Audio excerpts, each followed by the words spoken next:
todos para abrirem as suas Bíblias no capítulo 25, para nós darmos continuidade,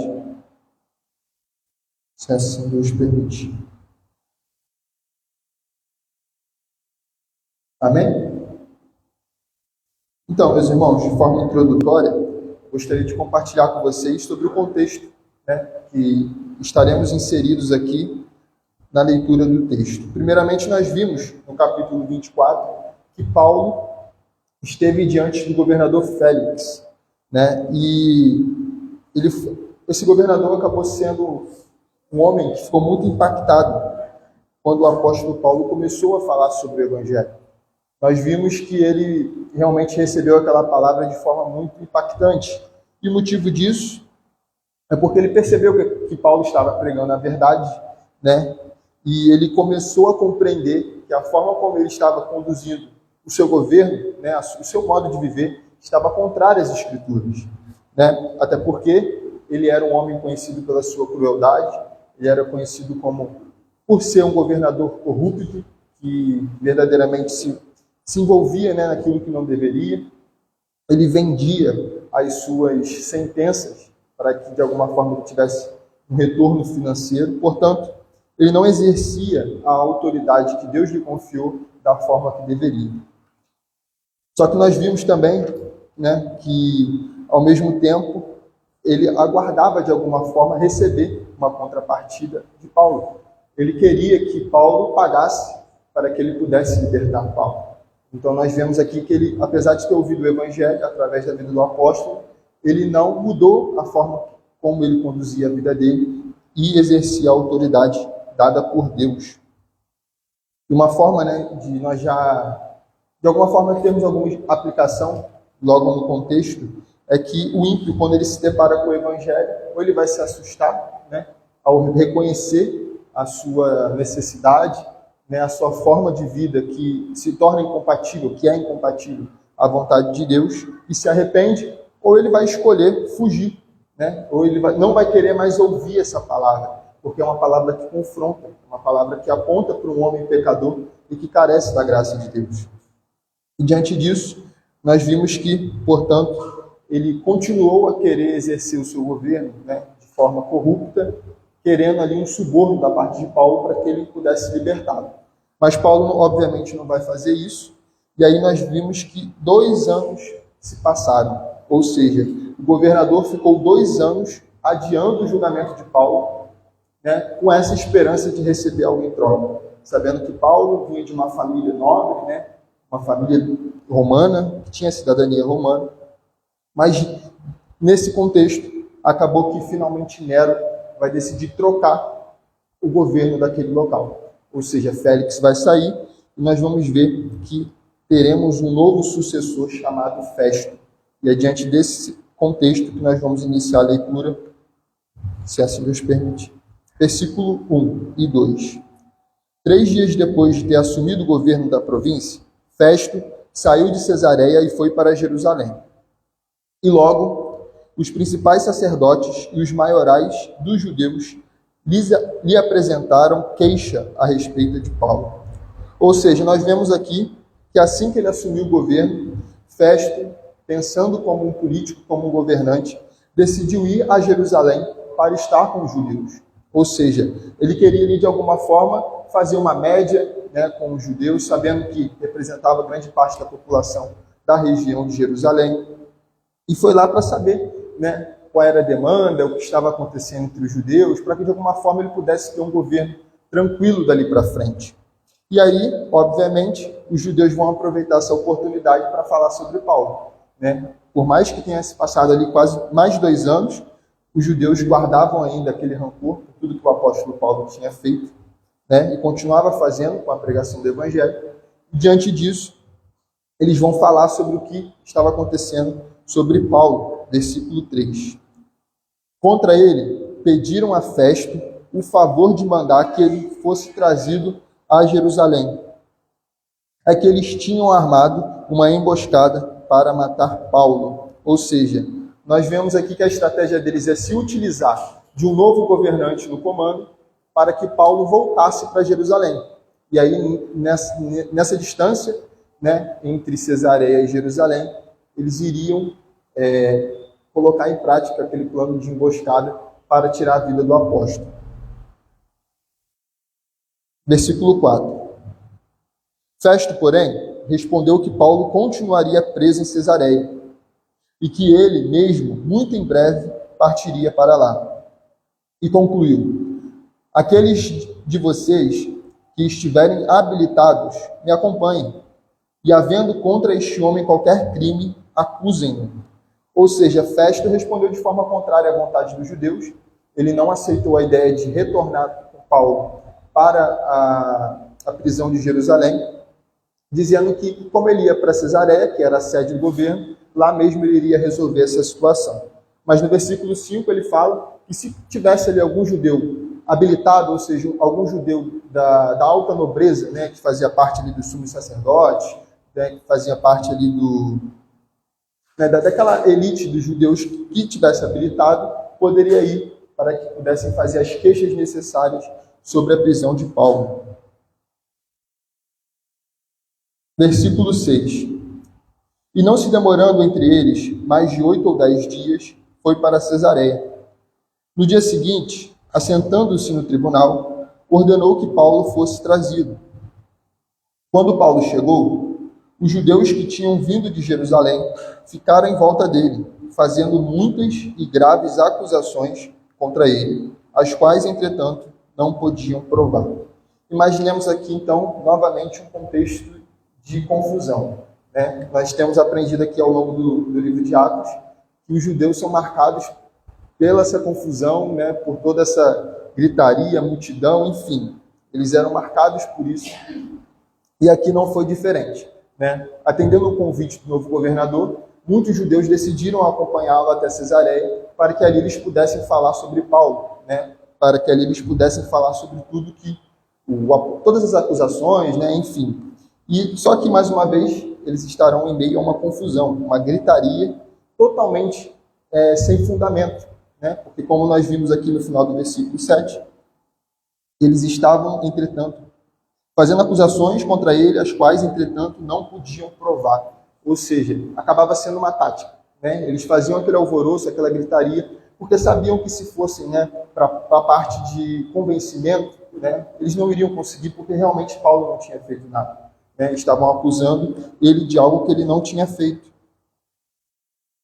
E no versículo 8, então Paulo, defendendo-se, disse: nenhum pecado cometi contra a lei dos judeus, nem contra o templo, nem contra César. Então Festo, querendo assegurar o apoio dos judeus, perguntou a Paulo: você gostaria de ir a Jerusalém e ser ali julgado por mim a respeito dessas coisas? E Paulo respondeu: estou diante do tribunal de César, onde convém que eu seja julgado. Não fiz mal nenhum aos judeus, como o Senhor sabe muito bem. Se de fato pratiquei algum mal, ou crime digno de morte, estou pronto para morrer. Se, pelo contrário, não são verdadeiras as coisas de que me acusam, ninguém pode me entregar a eles. Apelo para César. E então Festo, tendo falado com o conselho, respondeu: já que apelou para César você irá. Nós vimos aqui que no versículo 8, diante daquele cenário de mais uma confusão por parte dos judeus, Paulo vai ter uma oportunidade de defesa. E no versículo 8, ele vai dizer que nenhum pecado cometi contra a lei dos judeus, nem contra o templo e nem contra César. Nos lembremos das acusações que Paulo estava sofrendo. Estava sofrendo de ter sendo acusado de ter levado um gentio para o templo judeu, algo que não era permitido na época. Uma mentira, uma fofoca infundada, sem fundamentos, né? E diante disso, ele também estava sendo acusado por crer na ressurreição de Jesus. E aí houve aquela divisão, enfim, entre os fariseus, os saduceus, como nós já vimos anteriormente. Mas Paulo, mais uma vez, vai confirmar, né, que em sua defesa, que não tinha cometido pecado nenhum. E no 9, Festo, querendo assegurar o apoio dos judeus, como nós vimos. Ele foi com uma intenção política, né, de se dar bem com os judeus para não ter nenhum tipo de dor de cabeça. E aí ele acabou jogando para Paulo aquela vontade que os judeus já tinham externado, que era de levá-lo de volta para Jerusalém. E aí Paulo disse: estou diante do tribunal de César, onde convém que eu seja julgado. Não fiz mal nenhum aos judeus, como o Senhor sabe. Se de fato pratiquei, versículo 11, algum mal ou crime digno de morte, estou pronto para morrer. Se, pelo contrário, não são verdadeiras as coisas de que me acusam, ninguém pode me entregar a eles. Paulo, ciente daquele plano, né, de morte, aquela emboscada que estava com o objetivo de tirar a vida dele, fala: olha, eu não vou voltar para lá, eu estou aqui diante do tribunal do Império de Roma, local que eu realmente tenho que ser julgado, e, portanto, apelo para César. E nós devemos lembrar que Paulo era um cidadão romano. E sendo cidadão romano, quando era cometido algum crime digno de morte, algum crime onde a pena seria a própria morte, né, de quem cometeu, ele poderia apelar para o imperador, para que ele pudesse ter mais uma chance, né, de ter a sua liberdade e não precisar passar por isso. E foi o que Paulo realmente fez. E algo muito interessante que nós vimos aqui também é a parte que Paulo ele deixa muito bem claro que se ele tivesse feito algum mal, ele estaria ali para passar pelas penas que fossem necessárias. Isso nos traz um ensinamento, porque ele sabe, né, Paulo sabia aqui que toda autoridade vem de Deus, né, e que quando ela está instituída, nós devemos obedecer às regras, obedecer às leis, né, e fazer aquilo que é certo também diante da autoridade. Mesmo que muitas vezes, né, elas sejam corruptas, elas sejam injustas, elas prestarão conta a Deus. E aí, ao longo do texto, nós vamos aprender como que nós devemos nos comportar diante de um cenário desse, diante de um cenário de injustiça, de corrupção, né? E diante disso ele vai apelar a César, como nós vimos no final do versículo 12. Agora nós vamos para a parte do versículo 13. Festo expõe a Agripa o caso de Paulo.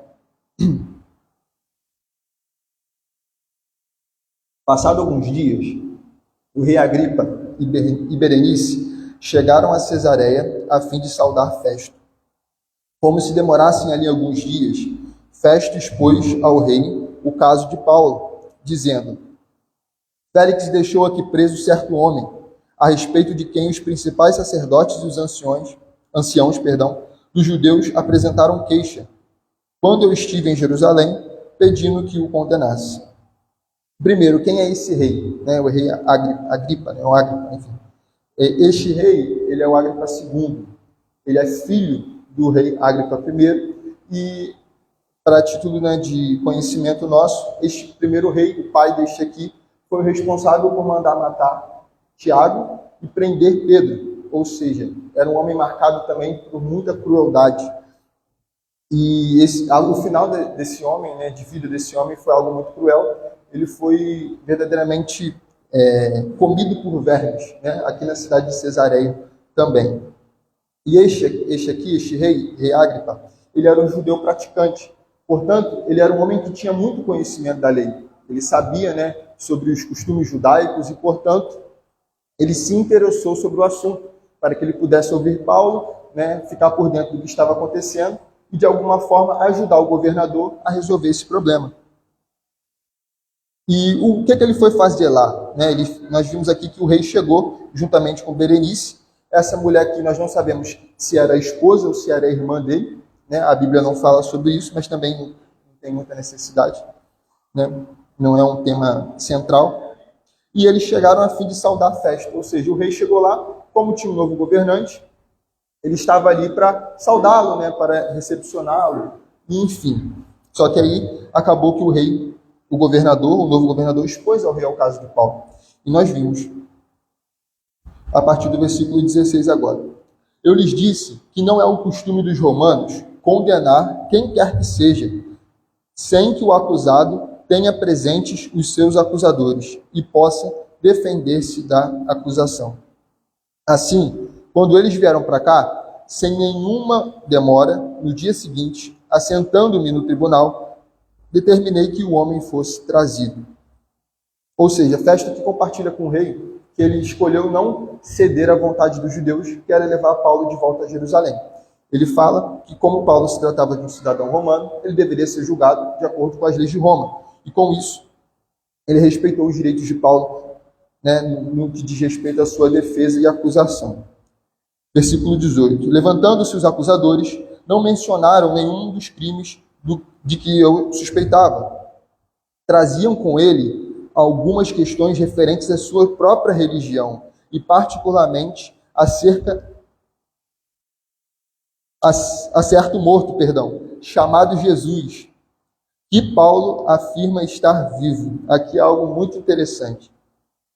Nós vemos primeiro que o governador ele não tinha um conhecimento pleno do que estava acontecendo. Ele achou que essa questão envolvendo os judeus e Paulo era um problema interno do judaísmo. Ou seja, como os judeus já eram conhecidos, né, pela fama de disputas internas, de diferentes visões sobre a própria fé, ele achou que Paulo era mais um daqueles que estavam se levantando com uma nova forma de interpretar a lei dos judeus, enfim.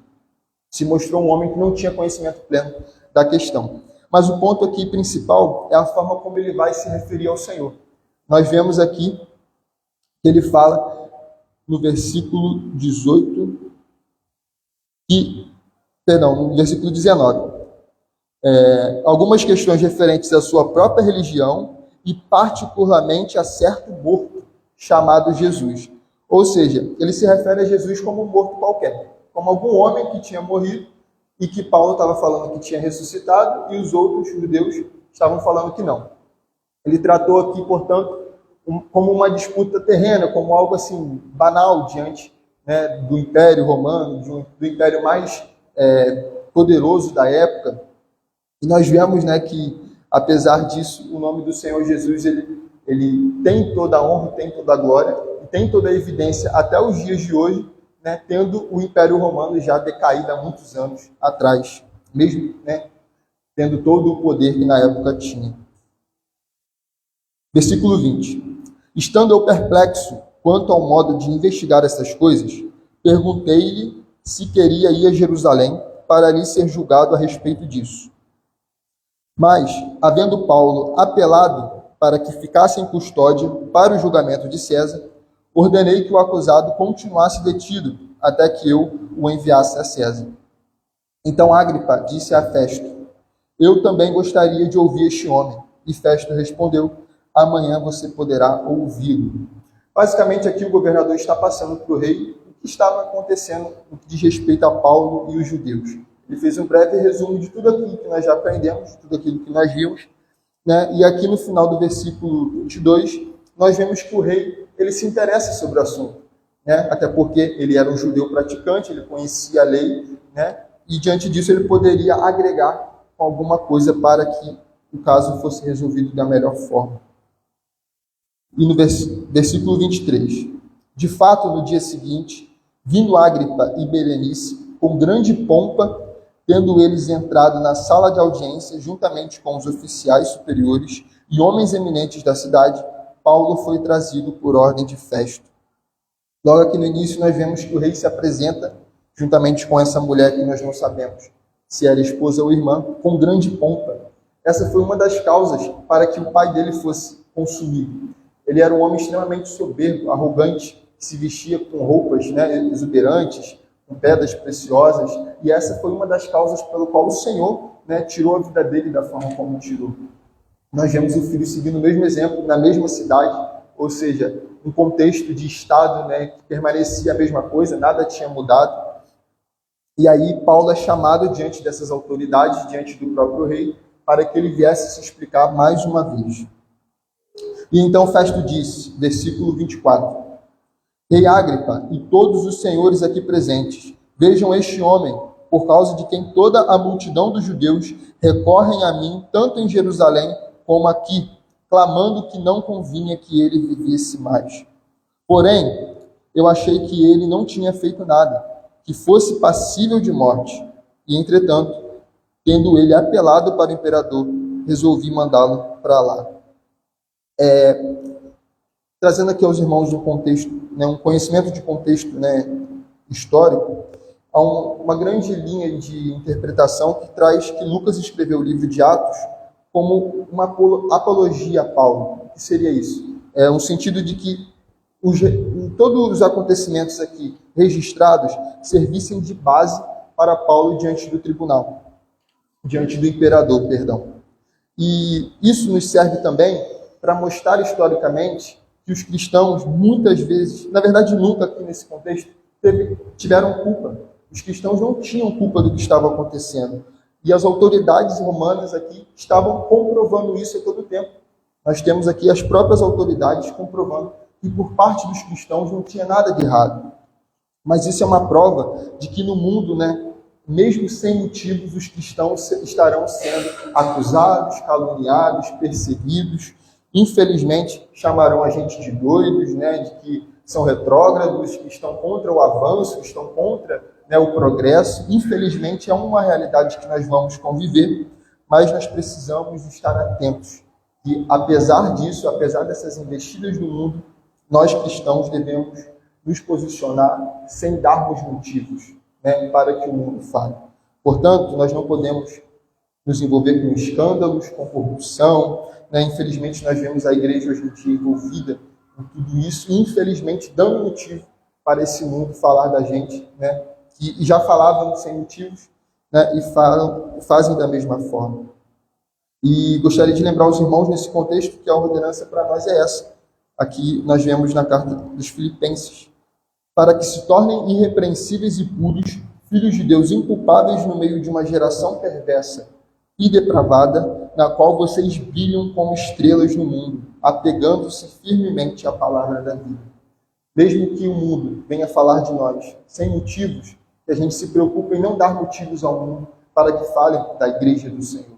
Nós devemos viver de forma irrepreensível, de forma pura, sabendo que somos filhos de Deus e que devemos nos comportar como pessoas inculpáveis diante de uma geração que é pervertida. E no versículo 26, nós vemos o encerramento. No entanto, a respeito dele, nada tenho de mais concreto que possa escrever ao imperador. Por isso, eu o trouxe à presença dos senhores, e especialmente à sua presença, ó rei Agripa, para que, feita a arguição, não tenha alguma coisa que escrever. Porque não me parece razoável enviar um preso sem mencionar, ao mesmo tempo, as acusações que existem contra ele.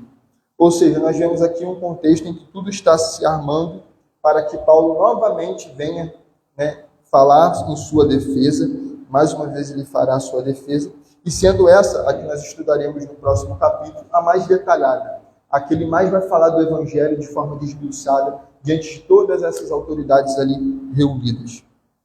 Eu gostaria de compartilhar com os irmãos algumas aplicações que nós aprendemos nesse capítulo um pouco mais curto, um pouco mais repetitivo, mas que, como em toda a palavra de Deus, nos traz muitos ensinamentos valiosos para as nossas vidas. Primeiramente, a submissão às autoridades. Nós vemos aqui Paulo submetido a todos os trâmites da autoridade estabelecida na época. Nós devemos nos submeter, como nós falamos, às autoridades estabelecidas, pois elas estão ali a partir da vontade de Deus. Contudo, gostaria de abrir um parênteses aqui com os irmãos, que se essas autoridades se corrompem, que se essas autoridades se desviam da verdadeira finalidade pelo qual Deus os colocou ali, é nosso dever e obrigação nos posicionar contra isso. Se essas autoridades nos levam a querer fazer algo contrário à palavra de Deus, a desobedecermos ao Senhor, nós não devemos nos submeter a isso. Nós devemos nos posicionar como cristãos que, primeiramente, antes de tudo, são cidadãos do céu. Uma segunda coisa, o fato de sermos cristãos não nos anula de exercermos os nossos direitos aqui nessa terra. O fato de hoje nós termos nascido no Brasil acaba que nos acarreta direitos e garantias que devem ser preservados.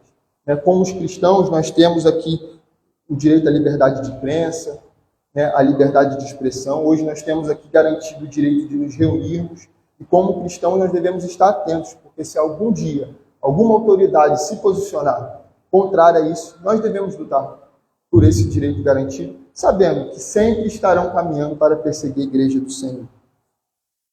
Uma terceira coisa é que nós vimos no início do livro de Atos a figura do Teófilo. Lembrando que Lucas e Atos eram um livro só, que foi subdividido para um melhor entendimento, mas nós lembramos de Lucas falando sobre o excelentíssimo Teófilo, ou seja, esse excelentíssimo Teófilo era um título dado somente para os romanos da alta categoria, da autoridade romana. E isso reforça a ideia de que Lucas, inspirado pelo Senhor e através de Teófilo, ele iria fazer chegar a defesa do cristianismo até a mais alta patente, vamos dizer assim, do governo romano. E os ensinamentos para nós é que desde o início, de fato, o cristianismo é perseguido, é caluniado, e nós devemos sempre estar firmes na defesa dos preceitos da nossa fé, sempre apegados à palavra de Deus, compreendendo que essa é a vontade do Senhor para nós. Uma quarta coisa, nós vimos como Deus usou a vida de Paulo para pregar para os homens da maior autoridade daquela época, O Senhor foi misericordioso e gracioso de fazer com que Paulo estivesse ali para fazer a sua defesa, e nessas oportunidades ele pregou o Evangelho. Ou seja, não importa a circunstância que a gente esteja, seja diante dos homens poderosos ou dos mais humildes, que a gente aproveite toda a oportunidade para pregar o Evangelho do Senhor. Uma quinta coisa, nós vimos que Jesus, a sua obra, a sua morte, a sua ressurreição, estavam previstas e claras na obra judaica. Ou seja, o cristianismo ele é a consumação e continuidade do judaísmo. Mas, infelizmente, nós vemos como os judeus se comportavam contrário a isso. Eles não conseguiam crer. Ou seja, desde lá de trás, homens se levantam com corações endurecidos sem crerem na palavra do Senhor. E a última coisa é que nós vimos aqui, conversamos sobre isso, que os cristãos devem zelar por um testemunho diante desse mundo, de acordo com a vontade de Deus. Infelizmente, nós vemos muitas igrejas, muitas pessoas envolvidas com escândalos. Nós devemos olhar para nós mesmos, buscando dar um bom testemunho nesse mundo, porque eles já irão nos perseguir por conta própria, pelo próprio Evangelho. Nós não devemos dar motivos para isso, sabendo que o Senhor nos chamou para sermos santos, porque Ele, o nosso Senhor Deus, é santo. Amém? Senhor, nós te agradecemos, Pai, por tudo que nós aprendemos nessa noite, à luz da sua palavra. Obrigado, Senhor Deus, pois nós temos sido enriquecidos, Pai, através da leitura do livro de Atos, e pedimos ao Senhor para que nos ajude, nos fortaleça, nos perdoe, Senhor, das nossas falhas, nos faça, Pai, perseverar nesse mundo, sendo santos e fiéis ao Senhor, Deus. Pedimos a Ti, Deus, desde já pelo culto de daqui a pouco, que o Senhor possa abençoar a vida do pastor Léo, que o Senhor possa abençoar a vida, Senhor, da irmã Hila e da irmã Paula, que seja um culto para a sua glória e que somente o Senhor seja engrandecido, Pai. Essa é a nossa oração, Deus, em nome de Jesus. Amém.